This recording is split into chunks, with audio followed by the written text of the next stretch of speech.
Capítulo 50. Experiência pessoal. No dia 20 de setembro de 1860, meu quarto filho, John Herbert White, nasceu. Quando ele estava com 3 semanas, meu marido sentiu ser seu dever viajar. Ficou decidido em assembleia que o irmão Lugborough iria para o oeste e Tiago para o leste. Uns poucos dias antes de viajarem, meu marido ficou muito deprimido. Pensou que devesse desistir da viagem, mas temia fazê-lo. Sentiu que tinha algo a fazer, mas estava sob pesadas nuvens. Não podia descansar ou dormir. Sua mente estava em contínua agitação. Ele contou aos irmãos Lugborough e Cornell o que estava acontecendo e ajoelhou-se juntamente com eles para pedir conselho ao Senhor. Então as nuvens se dissiparam e clara luz brilhou. Meu marido sentiu que o Espírito do Senhor o dirigia para o oeste e o irmão Lugborough ao leste. Depois disso, eles viram seu dever de modo mais claro e buscaram cumpri-lo. Na ausência de meu marido, nós orávamos para que o Senhor o sustentasse e o fortalecesse, e obtivemos a certeza de que Deus estaria com ele. Cerca de uma semana antes, enquanto ele estava visitando a cidade de Malston, em Wisconsin, recebemos cartas da irmã G para publicação, pretendendo serem visões que o Senhor lhe havia dado. Enquanto líamos esse material, sentimos-nos entristecidos, pois sabíamos que essas visões não vinham de fonte legítima. E como meu marido nada sabia do que encontraria em Malston, tememos que não estivesse preparado para encarar o fanatismo e que isso teria efeitos prejudiciais sobre sua mente.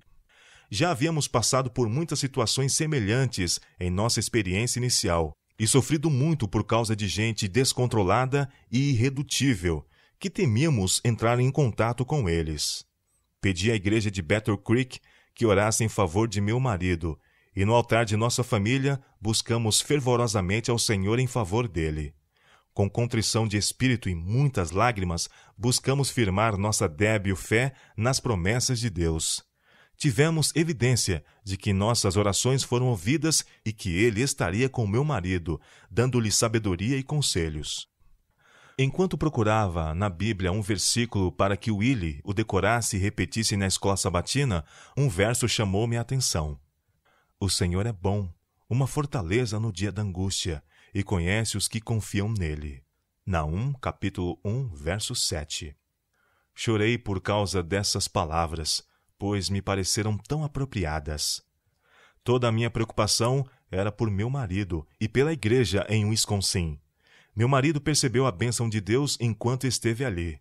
O Senhor era para ele uma fortaleza em tempos de tribulação e o susteve por seu espírito, enquanto ele dava um decidido testemunho contra o desenfreado fanatismo naquele local. Enquanto em McFord, Wisconsin, meu marido escreveu-me uma carta na qual declarava: temo que as coisas não estejam bem em casa. Tenho tido algumas impressões a respeito do bebê. Enquanto orando pela família, ele teve o pressentimento de que nosso filho estava muito doente. O bebê parecia estar diante dele com o rosto e a cabeça terrivelmente inchados. Quando recebi a carta, a criança estava tão bem como sempre, mas na manhã seguinte ficou muito doente. Era um caso grave de erisipela que atacou o rosto e a cabeça. Quando meu marido chegou na casa do irmão Wick, próximo a Round Grove, em Illinois, recebeu um telegrama informando da doença da criança. Após lê-lo, ele declarou aos presentes não estar surpreso com as notícias, pois o Senhor o havia preparado para isso, lhe mostrando que a cabeça e o rosto do bebê seriam muito atingidos. Meu querido bebê sofreu muito. Por 24 dias e noites vigiamos sobre ele, usando todos os meios que podíamos para sua recuperação, e ferventemente apresentando o seu caso ao Senhor. Por vezes, eu não podia controlar minhas emoções ao ver-lhe os sofrimentos. Muito do meu tempo era gasto em lágrimas e humildes súplicas a Deus. Mas nosso Pai Celeste achou melhor tirar nosso ente querido. No dia 14 de dezembro, ele ficou pior e eu fui chamada. Ao ouvir sua respiração ofegante e sentir seu fraco pulso, percebi que ele morreria. A mão gélida da morte já estava sobre ele. Aquela foi uma angustiosa hora para mim. Observávamos sua respiração débil e penosa até que ela cessou, e me senti grata porque seus sofrimentos haviam acabado. Enquanto meu bebê estava morrendo, eu não conseguia chorar. Meu coração doía como se estivesse rompido, mas eu não podia derramar uma lágrima. Desmaiei no funeral. Ficamos desapontados por não ter o irmão Lugborough para oficiar a cerimônia fúnebre, e meu marido falou na ocasião para as pessoas que lotavam a casa. Então acompanhamos nosso filho até o cemitério de Oak Hill, para que ali descansasse, até que o doador da vida venha e quebre as cadeias do sepulcro e o chame para a vida imortal. Após voltarmos do funeral, meu lar parecia vazio. Sentia-me rendida à vontade de Deus, mas desalentada e triste. Não podíamos erguer-nos para superar o desânimo do verão passado. Da situação do povo de Deus, não sabíamos o que esperar. Satanás havia obtido o controle da mente de alguns que estavam intimamente ligados conosco na obra, mesmo de uns que se familiarizaram com nossa missão e viram o fruto de nossos trabalhos, e que não apenas haviam testemunhado a frequente manifestação do poder de Deus, mas sentido sua influência sobre o próprio corpo. O que poderíamos esperar para o futuro? Enquanto meu filho vivia, eu pensava compreender meu dever. Estreitava meu filho ao coração e me alegrava de que, pelo menos por um inverno, estava livre de grandes responsabilidades, pois não seria meu dever viajar no inverno com meu bebê. Mas quando ele me foi tomado, fiquei novamente em grande perplexidade. A condição da causa de Deus e do povo me esmagava. Nossa felicidade sempre dependeu do estado da causa de Deus. Quando seu povo está em próspera condição, sentimos-nos alegres, mas quando em apostasia e discórdia entre si, nada pode tornar-nos felizes. Nossos interesses e vida têm estado ligados ao surgimento e progresso da mensagem do terceiro anjo. Estamos ligados a ela, e quando ela não prospera, experimentamos grande sofrimento mental. Por essa época, meu marido, ao rever o passado, começou a perder a confiança em quase todos. Muitos daqueles com quem havia tentado ser amigável haviam agido como inimigos, e alguns, a quem ajudara com sua influência e escassos recursos, estavam continuamente tentando caluniá-lo e afligi-lo. Certo sábado pela manhã, enquanto se dirigia à igreja, um tremendo senso de injustiça apoderou-se dele, a ponto de afastar-se e chorar alto, enquanto a congregação o aguardava.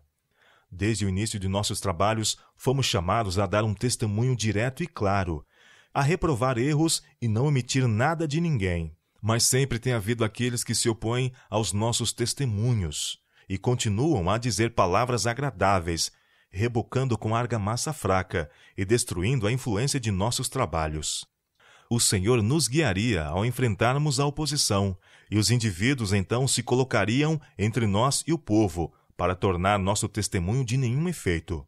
Muitas visões foram dadas quanto ao fato de que não nos devemos esquivar de declarar o conselho do Senhor, mas assumir a posição de despertar o povo de Deus, porquanto está adormecido em seus pecados. Mas poucos têm simpatizado conosco e com aqueles que foram reprovados. Essas coisas nos afligiram e sentíamos não ter nenhum testemunho para dar à igreja. Não sabíamos em quem confiar. Quando todas essas coisas nos oprimiram, nossa esperança morreu. Recolhíamos-nos para descansar por volta de meia-noite, mas eu não podia dormir. Havia em meu coração uma tremenda dor, para a qual não achava alívio. Desmaiei várias vezes. Meu marido chamou os irmãos Amadon, Kellogg e C. Smith. Suas orações fervorosas foram ouvidas, e veio-me alívio e fui tomado em visão. Foi-me mostrado que tínhamos uma obra a fazer, que precisávamos dar o nosso testemunho de maneira direta e enérgica. Foram-me mostrados indivíduos que tinham evitado o testemunho direto. Vi a influência de seus ensinos sobre o povo de Deus. A condição do povo também me foi revelada. Possuem a teoria da verdade, mas não estão santificados por ela. Vi que, quando os mensageiros penetram em novo campo, seu trabalho é mais que perdido, a menos que deem um testemunho claro e direto. Eles devem manter distinção entre a Igreja de Cristo e os pretensos cristãos inativos. Havia uma falha a esse respeito O pastor N estava temeroso de ofender, receoso de que as peculiaridades de nossa fé pudessem aparecer. O padrão foi rebaixado para satisfazer o povo. Deveria ser-lhe mostrado que possuímos verdades de importância vital e que seu interesse eterno dependia de sua decisão. Para serem santificados pela verdade, seus ídolos teriam de ser abandonados, os pecados confessados e produzidos frutos dignos de arrependimento. Os que se ocupam da solene obra de levar a terceira mensagem angélica precisam agir com decisão e destemidamente pregar a verdade no Espírito e poder de Deus, deixando-a atuar. Eles devem elevar o padrão da verdade e persuadir o povo a viver à altura dele.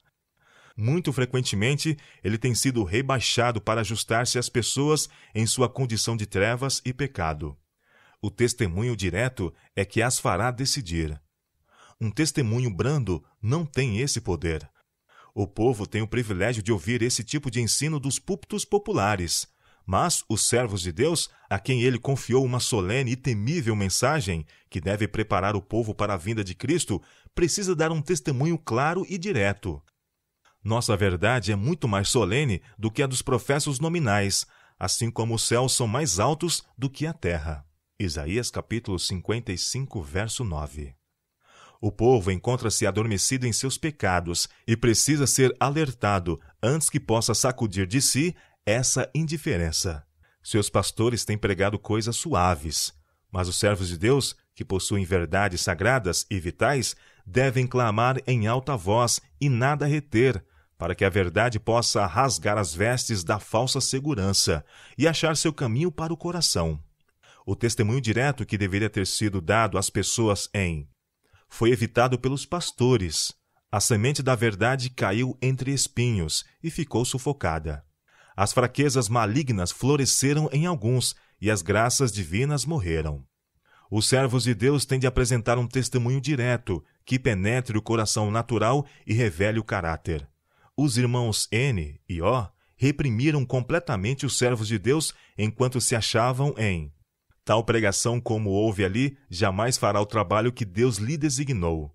Os pastores das igrejas nominais usam de muita bajulação e ocultam as penetrantes verdades que repreendem o pecado. A menos que as pessoas abracem a mensagem corretamente e seu coração esteja preparado para recebê-la, fariam melhor deixando-a em paz. O Senhor me revelou que a igreja precisa obter experiência, mas que isso lhe seria mais difícil agora do que se houvesse aceitado o testemunho direto a ela dado, quando a princípio descobriu que estava em erro. Então os espinhos teriam sido mais facilmente arrancados. No entanto, vi que havia homens de valor moral alguns que ainda serão testados pela verdade presente. Se a igreja despertar e converter-se, o Senhor se volverá para eles e lhes dará seu espírito. Então sua influência falará em favor da verdade.